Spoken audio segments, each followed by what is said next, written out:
निर्गमन ग्रंथ अध्याय 39। महायाजक के वस्त्र। नीले, बैंगनी और लाल रंग के कपड़ों से उन्होंने पवित्र स्थान में सेवा करने के वस्त्र बनाए। उन्होंने हारून के लिए पवित्र वस्त्रों को उसी प्रकार बनाया जैसा कि प्रभु ने मूसा को आदेश दिया था। एफोद। उन्होंने एफोद को सोने के तारों, नीले, बैंगनी और लाल रंग के कपड़ों तथा छाल्टी से बनाया। उन्होंने ठोक ठोक कर सोने से पतली पतली पत्तियां बनाई और उन्हें कौशल से नीले, बैंगनी और लाल रंग के कपड़ों तथा छाल्टी में लगाया। उन्होंने एफोद के दोनों भाग कंधे की 2 पट्टियों से जोड़ दिए।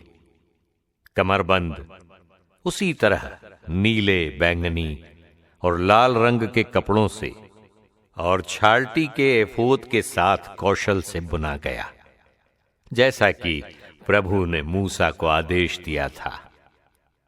इसके बाद उन्होंने सुलेमानी की 2 मणियों पर इज़राइल के पुत्रों के नाम अंकित किए, जिस तरह जौहरी मुद्राओं को उकेरता है, और उन्हें नक्काशी किए हुए सोने के खांचों में जड़ दिया।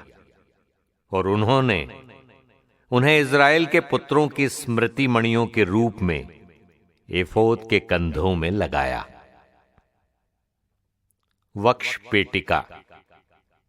उन्होंने एक कुशल शिल्पकार द्वारा एफोद की तरह सोने के तारों, नीले, बैंगनी और लाल रंग के कपड़ों तथा बटी हुई छाल्टी से वक्ष पेटिका बनाई। वो दोहरी और वर्गाकार थी, 1 बित्ता लंबी और 1 बित्ता चौड़ी। उन्होंने उसमें मणियों की 4 पंक्तियां लगाईं। पहली पंक्ति में 1 माणिक, 1 पुखराज और 1 मरकत। दूसरी पंक्ति में 1 लाल मणि, 1 नीलम और 1 हीरा। तीसरी पंक्ति में 1 तृणमणि, 1 यशब और 1 याकूत। और चौथी पंक्ति में 1 स्वर्णमणि, 1 सुलेमानी और 1 सूर्यकांत मणि थी। उन्होंने इन्हें नक्काशी किए हुए सोने के खांचों में लगाया। इज़राइल के पुत्रों की संख्या के अनुसार 12 मणियां थीं। हर मणि पर 12 वंशों का एक नाम अंकित था, जिस तरह मोहरों पर होता है। उन्होंने वक्ष पेटिका के लिए बटी हुई डोरियों के रूप में शुद्ध सोने की गूंथी हुई सिकड़ियां बनाई। इसके सिवा उन्होंने सोने के 2 खांचे और सोने के 2 छल्ले बनाए।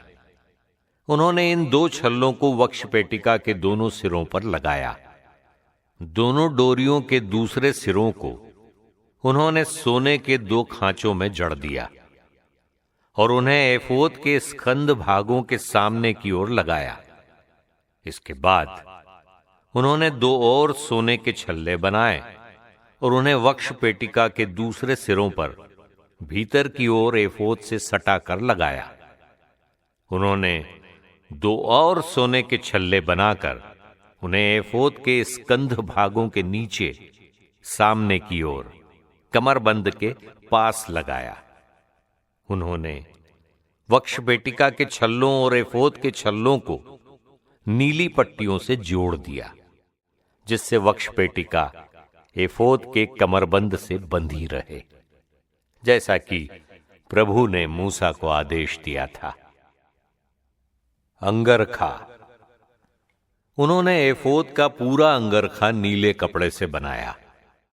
बीच में सिर के लिए एक छेद था और उस छेद के चारों ओर गरेबान जैसी एक गोट थी, जिससे वो फटे नहीं।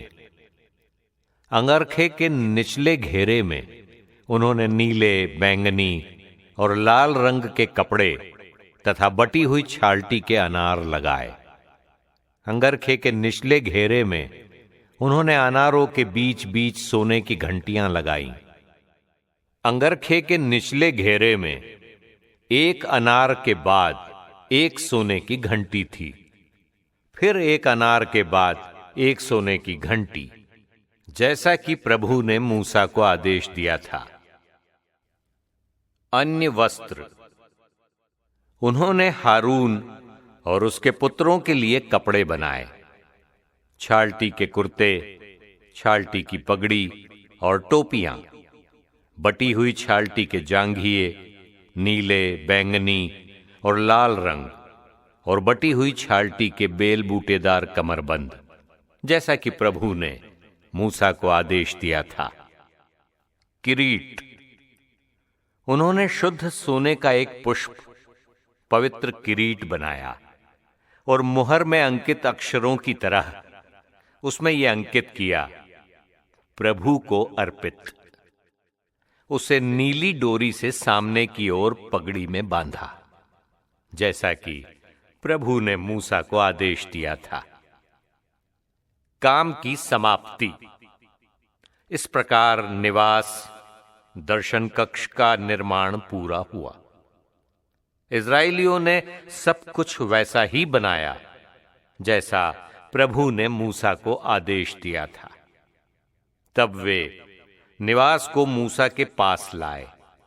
तंबू और उसका सारा सामान, अंकुड़े, चौखटें, छड़, खूंटे और कुर्सियां, मेढ़े की सीधी खाल का आवरण और सूस की खालों का बनाया आवरण और अंतरपट, विधान की मंजूषा, उसके डंडे और छादन फलक, मेज, उसका सब सामान और भेंट की रोटियां, शुद्ध सोने का दीप वृक्ष, सब दीपक, उसका अन्य सामान और दीपकों के लिए तेल, सोने की वेदी, अभ्यंजन का तेल, सुगंधित लोबान, तंबू के प्रवेश द्वार का पर्दा, कांसे की वेदी, कांसे की झंझरी, डंडे और सब पात्र, चिलमची और उसकी चौकी, आंगन के पर्दे,